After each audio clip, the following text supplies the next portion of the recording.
Hi guys, good morning. ഇതെന്റെ day in my ലൈഫാണ്. ഇവിടെ ക്യാമറയും പൊക്കി പിടിച്ചാൽ രാവിലെ തന്നെ വരുമ്പോൾ ഹൈ ചൂരി ഇന്ന് രാവിലെ തന്നെ ചൂരുണ്ട് ഹൈ ഹൈ ഹൈ ഹൈ എന്ത് രസം ഞാനിന്ന് അടിച്ചു തരാൻ സമ്മതിക്കില്ലടി. ബാരി നമുക്ക് കളിക്കാടി ബാരി.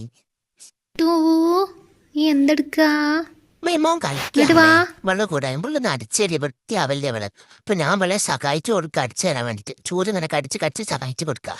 ഇവിടെ നിന്ന് അടിച്ചേരാൻ എനിക്കൊന്ന് കാണടി. അമ്മയെ കൊണ്ട് ചീത്ത കേൾപ്പിക്കണേ ഞാൻ നിന്നെ. ഞാൻ ചീത്ത കേൾപ്പിക്കരുത് ഇഷ്ടത്തി.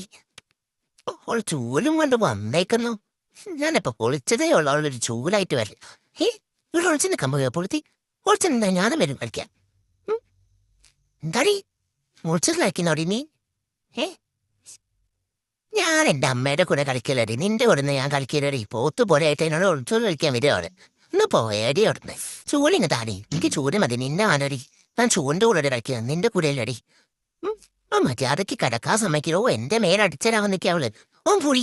അവളൊരു ചൂര് ഒരു പുതിയ ചൂരി. പോടി അവിടുന്നേ. എന്റെ ഫാൻസിനോട് ഞാൻ പറഞ്ഞോണ്ട് നീ എന്നെ ചൂടോട് അടിക്കുന്നത്. നിന്നെ ഞാൻ അടിച്ചരാൻ സമ്മതിക്കില്ലടി. ഞാൻ ഇവിടെയൊക്കെ പൊടിയാക്കോ. കുടിയോണ്ടേ കേട്ടാ പോണേച്ചി. അയ്യോ അമ്മേ ഓടി വരണേ. എവളെന്നെ ചൂടോടടിക്കുന്നേ. അവളെന്റെ തേത്തൊക്കെ പൊടിയാക്കുന്നേ. ഓടി വരണേ അമ്മേ. ഓയ്യോ പറഞ്ഞു കൊടുക്കടി അമ്മേനോട്. പറഞ്ഞു കൊടുക്കടി. അവിടെ ചൂര് അമ്മയോട് പറഞ്ഞു കൊടുക്കടി. എന്നെ ചൂടോടടിച്ചത് ഇഷ്ടത്തിയെ. എന്റെ മേലൊക്കെ പൊടിയൊക്കെ അവള്. എത്ര കഷ്ടപ്പെട്ട് വേണം ഇതൊക്കെ ഒന്ന് പൊട്ടിയത്.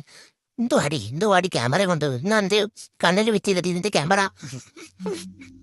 ഇഷ്ടത്തി തെല്ലടിക്കാണ് ഈ ഓലക്കോടി. ഇതിന്റെ തരി തെല്ലടി. ഇവിടെ നിന്ന് അടിച്ചടിക്കുന്നു കാണണടി. ഞാൻ പറഞ്ഞു കൊടുക്കൂടി അമ്മേനോട്. ചിമിടി ഇന്ന് വൃത്തിയൊക്കെ അടിച്ചല്ലേ നീ ഓലക്കോടി ചിമിടെ എന്തായാലും വെക്കോടി. അവിടെ എന്താ പണികള്? ഞാൻ അങ്ങോട്ട് വരാം. ചുറ്റോണ്ട് നാലിട്ട് അടി തരാം കേട്ടോ. അയ്യോ അമ്മ വരണ്ടോ? അമ്മയോട് പറഞ്ഞത് എനിക്ക് പുല്ലാടി. ഞാൻ എന്റെ ചൂരി വിടിച്ചു. നീ കുറച്ചേരം പുറത്തു പോയി കഴിച്ച് കളിച്ചെനിക്ക് മതിയായി.